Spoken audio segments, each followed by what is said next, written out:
Assalamualaikum warahmatullahi wabarakatuh. Perkenalkan, nama saya Muhammad Nur Fitro. Pada semester ini saya akan mengampu mata kuliah perencanaan keuangan. Apa kabar teman-teman semua? Semoga selalu dalam lindungan Tuhan Yang Maha Kuasa. Baik, pada pertemuan kita pada hari ini kita akan membahas tentang bagaimana sistem perkuliahan kita pada semester ini. Yang pertama, kita akan menggunakan Google Classroom sebagai media pembelajaran, kemudian untuk media komunikasi dan koordinasi kita nanti menggunakan WhatsApp sebagai grup chat. Kemudian untuk upload tugas dan segala macam tentang kehadiran juga kita menggunakan e-learning dari UTS, Universitas Teknologi Sumbawa, dan kita juga menggunakan Zoom Meeting sebagai media pembelajaran dua arah. Baik, nanti sistematika dalam penulisan tugas setiap pertemuan nanti teman-teman bisa menggunakan form yang sudah terlampir di dalam e-learning. Baik, untuk penilaian kita ada 4 kriteria. Yang pertama adalah kehadiran, itu pembobotannya 5%, kemudian penilaian tentang tugas itu sekitar 30%, kemudian ujian tengah semester 30%, dan terakhir ujian akhir semester 35%. Jadi total bobot penilaiannya itu adalah 100%.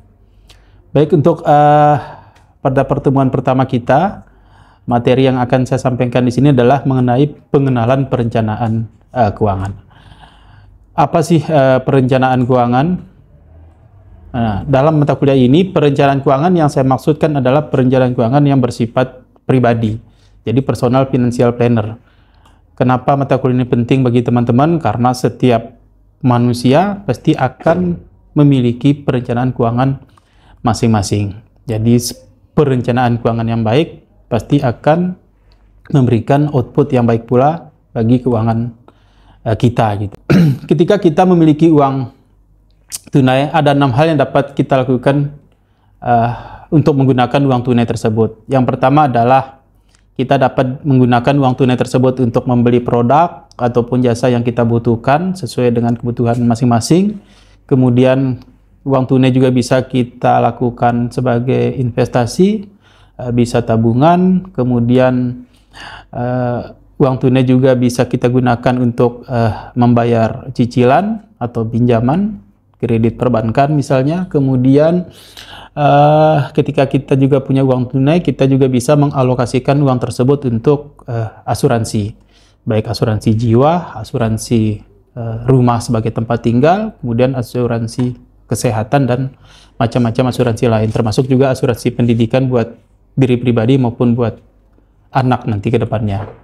Kemudian dengan uang tunai juga kita melakukan investasi. Investasi itu ada investasi berupa emas contohnya, ada investasi berupa tanah, investasi berupa saham, banyak hal yang bisa kita gunakan ketika kita memiliki uang tunai untuk melakukan investasi. Kemudian uang tunai juga bisa kita gunakan untuk tabungan pensiun. Kenapa? Karena jika umur panjang kita pasti akan tua, maka kita gunakan uang yang ada sekarang, uang cash ada sekarang sebagai tabungan pensiun kita, sehingga kita sudah tidak produktif lagi, maka kita bisa menggunakan tabungan tersebut untuk memenuhi kebutuhan kita dalam masa tua nanti. Nah, penggunaan uang tersebut harus kita sesuaikan dengan kondisi kita pribadi, baik kondisi secara real maupun kondisi keuangan kita, karena kondisi keuangan masing-masing individu pasti berbeda-beda. Jangan sampai kita memiliki pendapatan lebih kecil daripada penghasilan. Teman-teman kalau masih mengingat istilah besar pasak daripada tiang, nah itu adalah perencanaan yang gagal. Karena sebaik-baiknya perencanaan keuangan yang baik adalah pendapatan harus lebih besar daripada pengeluaran. Semakin besar pengeluaran, maka kita harus memperbesar juga pendapatan kita, seperti itu. Nah, dalam mempengaruhi keputusan dalam perencanaan keuangan, ini tidak terlepas dari yang namanya faktor psikologis. Ada manusia yang orientasinya itu hanya untuk memenuhi kepuasan. Karena kepuasan, keinginan, kebutuhan itu 3 hal yang berbeda. Individu saat ini banyak mengejar tentang kepuasan dan mengikuti gaya hidup orang lain gitu. Padahal kita tahu bahwa kita melihat kondisi keuangan kita itu tidak sama dengan orang yang ingin kita ikuti gaya hidupnya. Mereka dengan gaya hidup yang konsumtif, wajar mungkin karena uangnya banyak, pendapatannya banyak gitu. Sementara kita pendapatan sedikit, ingin mengikuti gaya hidup tersebut. Kemudian faktor psikologis yang kedua adalah banyak individu juga fokus kepada masa depan. Artinya mereka berhemat ketika mereka produktif, karena mereka akan tahu bahwa suatu saat mereka tidak akan produktif lagi, sehingga apa yang mereka dapatkan saat ini akan mereka investasikan untuk dipetik nanti pada saat masa tidak produktif lagi. Yang ketiga adalah kita harus menilai perilaku belanja kita sendiri.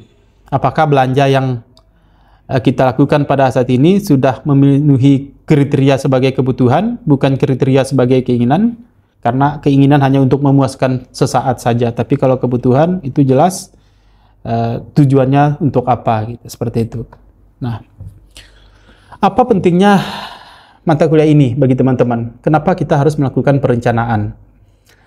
Pertama, sekarang teman-teman menjadi mahasiswa, maka ke depan setelah lulus nanti, teman-teman akan bekerja, setelah bekerja teman-teman akan menikah dan berumah tangga.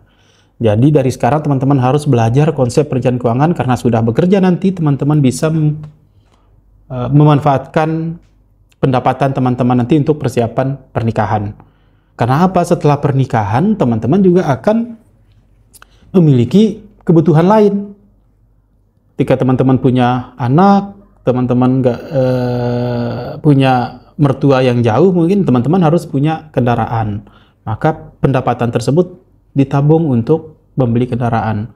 Setelah teman-teman punya kendaraan, mungkin teman-teman yang belum punya rumah, memikirkan lagi perencanaan bagaimana memberikan rumah untuk keluarga. Setelah punya rumah, kita tahu teman-teman yang sudah berkeluarga pasti akan punya keturunan atau anak. Nah, itu juga akan kebutuhan anak juga menjadi faktor penting di sini. Anak semakin besar, anak kuliah, biaya kuliah juga harus disiapkan sebagai orang tua. Kemudian kalau kita punya dana lebih juga bisa kita siapkan untuk umroh yang bagi yang muslim, dan haji. Nah, hal-hal yang saya sampaikan tadi itu membutuhkan perencanaan keuangan yang matang gitu. Kalau nggak dari sekarang kita belajar, maka apa yang saya sampaikan tadi mungkin kita tidak akan bisa mencapai itu gitu tanpa perencanaan keuangan yang baik.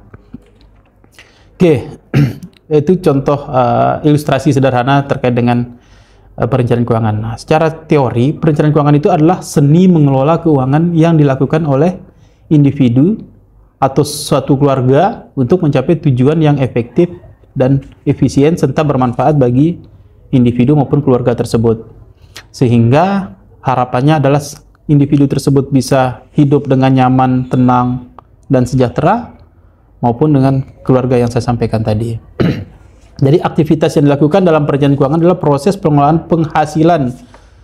Jadi penghasilan yang kita dapatkan kita kelola dengan baik untuk mencapai tujuan finansial yang sudah kita tetapkan. Pernikahan, anak, pendidikan, tabungan pensiun, dan segala macam tadi. Kemudian, cara merencanakan keuangan yang baik itu seperti apa sih? Yang pertama adalah kita harus mengenali kondisi keuangan kita.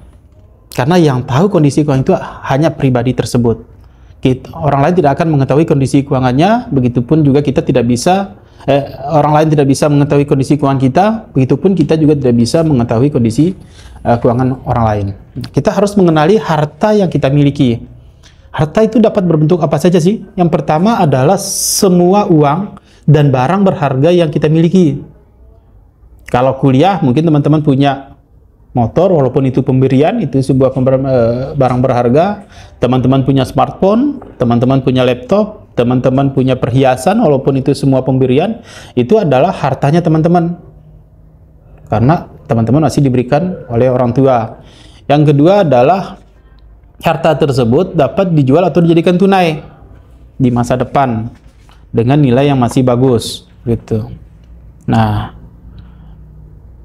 kalau dari sisi orang tuanya teman-teman, maka orang tua memiliki tanah sebagai harta, memiliki bangunan sebagai harta, memiliki rumah sebagai harta, memiliki sawah mungkin, lahan perkebunan, lahan peternakan, dan ternaknya sendiri itu adalah harta dari orang tua. Nah, kemudian harta-harta tersebut dapat dijadikan sebagai tunai atau cash. Nah, artinya teman-teman bisa menjual aset tersebut ketika dibutuhkan. Nah, kemudian utang itu semua kewajiban yang kita miliki, baik itu kewajiban dalam bentuk pinjaman maupun kredit pembelian barang, baik motor maupun semacamnya menggunakan fasilitas kredit. Nah, jadi kita tahu harta kita berapa, kita tahu utang kita berapa. Jangan sampai utang itu lebih besar daripada harta. Nah, kemudian kita harus menentukan keinginan kita. Apa yang ingin kita capai dalam jangka 5 tahun ke depan, 10 tahun ke depan, 15 tahun ke depan gitu. Mungkin 5 tahun ke depan saya harus punya motor, punya mobil, 10 tahun ke depan saya harus punya rumah, 15 tahun ke depan saya sudah punya anak, saya sudah punya istri, saya sudah punya anak saya sudah bersekolah. Nah, kita harus tentukan itu dari sekarang. Target yang kita tetapkan dari sekarang gitu. Nah, sehingga target-target tersebut akan menjadi acuan bagi kita untuk melakukan perencanaan keuangan yang baik. Nah, keinginan pun ada keinginan utama, yaitu keinginan skala prioritas. Contoh kebutuhan yang skala prioritas itu adalah kebutuhan rumah tangga, kemudian bayar air, listrik, segala macam, kemudian tempat tinggal untuk kelahiran anak, pendidikan anak, biaya untuk pemeliharaan kendaraan, kebutuhan darurat, dan dana pensiun. Nah, ini kebutuhan inti yang harus kita prioritaskan. Kemudian dari sisi agama, kita punya zakat yang harus kita keluarkan, sedekah, maupun untuk kebutuhan sosial lainnya. Kemudian ada kebutuhan untuk keluarga kandung, untuk orang tua, kita harus membagi rezeki kita untuk orang tua yang sudah berjasa besar buat kehidupan kita, kemudian bagi saudara-saudara kita juga. Dan terakhir kebutuhan untuk keluarga besar, misalnya THR. Kalau ada lebaran kan kita biasanya dimintain tuh sama keluarga. Nah, kalau ada uang lebih ya kita siapin, tapi kalau nggak ada nggak usah dipaksa gitu.